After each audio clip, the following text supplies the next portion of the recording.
A long time ago, there was a boy named George. George lived in a small village far away from the city. He had no shoes.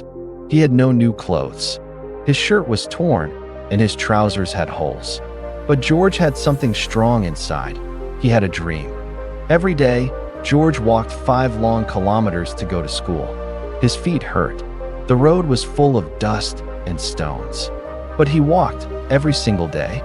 George wanted to be an inventor. He wanted to build something that could help people. He wanted to build a lamp. His mother sold sweet potatoes in the market, and their house was always dark at night. George wanted to make a lamp for her, a lamp from the sun. He started to collect wires, broken radios, and old batteries from the trash. He would sit outside at night, trying to build a solar lamp. But his first lamp did not work. The battery smoked. It burned the paper on the table. He tried again. The second one could not charge. He tried again. The third one broke into pieces the morning of the school science contest. The children in school laughed at him. "You should sell sweet potatoes like your mother," one boy said. "You will never make anything," said another. George felt sad. He wanted to cry, but he did not stop.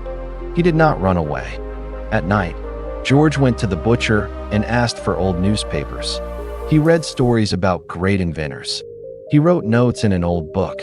He walked to an old man in the village. The old man was an electrician. George asked questions. The man said, "You want to learn, don't you?" George nodded. "Yes, I want to help my mother." The old man smiled. "Then don't stop." George kept building. He used scrap parts and metal from broken fans. He ate little food, but he worked hard. His hands were always dirty. His eyes were tired, but his heart was full of fire. Then, one day, something changed. The school head teacher came into the class and said, "Children, listen. A rich merchant is coming to our school next week. His company is giving a big prize. They want to find young inventors." The class became loud. Everyone started talking. "A rich man?" one girl asked. "Yes," said the teacher, "and he will pick the best idea." The merchant came. He had cameras. He wore a gold watch. He spoke to the head teacher and said, "We are looking for talent. We want to help one smart child."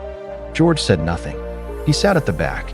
Then Maya, his friend, came to him. She looked at him with a soft smile.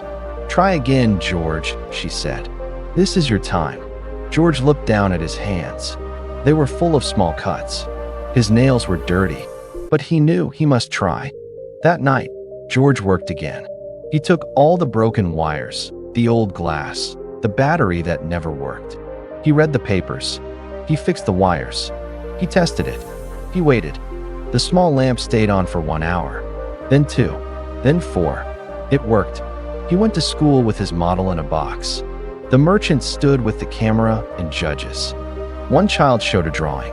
Another showed a toy car. Then George stood up. His hands shook. "This is my solar lamp," he said. He turned it on. It worked. The room lit up. The judges looked at each other. The merchant walked to him. "Where did you get the parts?" the man asked. George said, "From the garbage." The merchant was quiet. Then he smiled. This is what we are looking for." George won the prize. A big newspaper wrote about him. A poor boy who built a light from trash. The merchant's company gave him a scholarship to go to a big school. And best of all, George's small solar lamp was now used in many homes in the village. Children could read at night. Old mothers could cook in light. And George, he kept building. In our lives, you will see that many people fall once or twice or even 3 times. They try something and fail. People laugh at them. People tell them to stop. But the winners in life are not the people who never fall. The winners are the people who get up every time they fall. Maybe you have started something and it did not work. Maybe people around you said you are not good enough. Maybe life became hard. But if you still believe deep in your heart and you still try again, you are stronger than you think. You don't need big things to start. You don't need money. You just need to keep going. Keep learning. Keep building. One step at a time. No matter how many times you fall, get up. Wipe your tears. Fix what is broken. Start again. Because in life, the most powerful words are, I will not give up. And if you don't give up, one day, someone will say, this is what we are looking for. Keep going. Keep the dream alive.